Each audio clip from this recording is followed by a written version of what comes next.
দেশের স্বার্থবিরোধী কোনো চুক্তি জনগণ মেনে নেবে না। মাওলানা আব্দুল হালিম। বাংলাদেশ জামাত ইসলামীর সহকারী সেক্রেটারি জেনারেল মাওলানা আব্দুল হালিম বলেন, বর্তমান জালিম সরকার জনগণের ম্যান্ডেট ছাড়াই ক্ষমতায় এসে দল ও ক্ষমতার স্বার্থে দেশবিরোধী চুক্তি করছে। দেশের স্বার্থবিরোধী কোনো চুক্তি জনগণ মেনে নেবে না।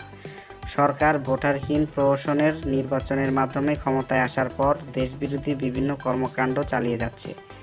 প্রতিবেশী একটি দেশের আনুকূল্যে ক্ষমতায় এসে গণবিচ্ছিন্ন সরকার সেই দেশের স্বার্থ রক্ষায় কাজ করছে।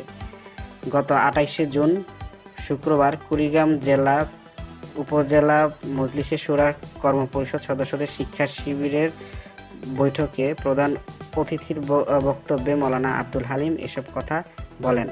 প্রধান অতিথি আরও বলেন, বাংলাদেশ জামাত ইসলামী একটি মজলুম সংগঠন। বর্তমান জালিম সরকার ক্ষমতায় এসে দীর্ঘ ১৫ বছর যাবৎ বাংলাদেশ জামাত ইসলামীর নেতাকর্মীদের উপর অত্যাচার, জুলুম, নির্যাতন চালিয়ে যাচ্ছে।